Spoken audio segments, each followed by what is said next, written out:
Greetings to everyone who's listening to me right about now. I have a word that will encourage you. Some of you people have said things that have hurt you. People have had a narrative about you, a negative report, a story that has caused pain in your life. My brothers and sisters, this word is just right for you. Some of you have been accused of something that you did not do. Some of you, your family members have accused you, or you are believing in someone who was put in prison. And that thing, he did not do it. My brothers and sisters, God will rescue you. God will show his glory in you. God will lift you up to a level that even your enemies will change your mind about you. They will change their minds about you. They will change their narrative about you. My brothers and sisters, today's word is they will change their minds about you. You heard it right. Your enemies are going to change their minds about you. They thought that you were weakling. They will change their minds. They thought that you were nobody. It will change too. They thought that you were poor. You will never get up. It will change too. They thought that you die. It is going to change too. Some of them have even prepared for your funeral, but they will change their minds when they see you prosper. My brothers and sisters, today's scripture is from the book of Acts, chapter 28, verse 1 to 6. Acts, chapter 28, verse 1 to 6. And I'll read. Now when they had escaped, they then found out that the island was called Malta. And the natives showed us unusual kindness, for they kindled a fire and made us all welcome. Because of the rain that was falling and because of the cold, but when Paul had gathered a bundle of sticks and laid them on the fire, a viper came out because of the heat and fastened on his hand.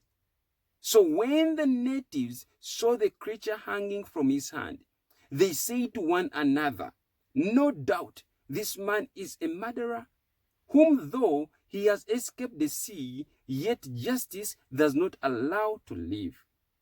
But he shook off the creature into the fire and suffered no harm. However, they were expecting that he would swell up or suddenly fall down dead. But after they had looked for a long time and saw no harm come to him, they changed their minds and said that he was a god. This is the story of the Apostle Paul, a very, very powerful man of God who found himself in a problem, in a predicament, that he had escaped. He had escaped the sea. He had escaped the storm, so to say. And he found himself on the island that was called Malta. Now the scripture speaks about the natives. It gives a description of the natives, that the natives showed them unusual kindness.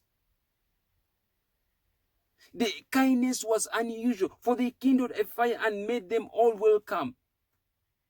Some of you would think that when you go to a foreign land, a land that is not does not have civilization, a land that is disconnected to the other world, the natives would be a bit unwelcoming and rude. But these natives showed them unusual kindness. That means it was unknown of for natives to show you unusual kindness.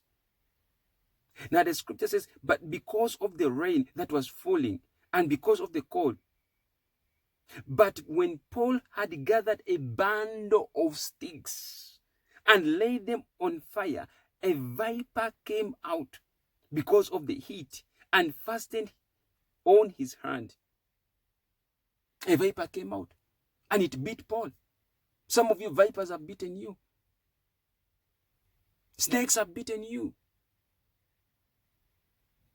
things have beaten you. But the scripture says that, so when the natives saw the creature hanging from his hand, they said to one another, no doubt this man is a murderer, whom though he has escaped the sea, yet justice does not allow to live.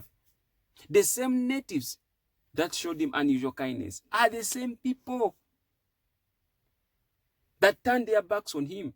They started saying this man is a murderer. Because the natives of that place had a saying or had a belief that when you escape the sea or something like that, and the viper bites you, they had a specific viper that they knew that when it bites you, it means that you were a murderer. That it was their belief, that it was their custom. They all came to one conclusion, that this man must be a murderer. Scripture says, but he shook off the creature into the fire and suffered no harm. He just shook it off. Some of you poisonous things have beaten you. You have shaken them off. You have eaten poisonous substances, but you have not suffered harm. You have taken poison, but you did not die. The enemy waited for you to die, but you did not die. Scripture says it's clear. Verse 6. However, they were expecting that he would swell up or suddenly fall down dead. But after they had looked for a long time, they saw no harm came to him. There are people that are expecting you to die. There are people that are announcing your funeral. There are people that have made even a coffin about you. They have made your coffin. They're just waiting. They have spread word about your illness, waiting for you to die. They have spread word about your predicament, waiting for you to die. But they are waited and waited. They have been waiting for you for a long time. It is not the first time. They have been waiting. They have been waiting and waiting, but nothing is happening. Just like they were waiting for Paul. And the scripture says they changed their minds and said that he was a god. I decree and declare, may your enemies change their minds about you. May that narcissist change his mind about you. May that toxic person change his mind about you.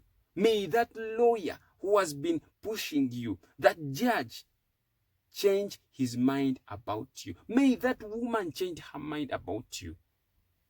My brothers and sisters, this is a word for someone.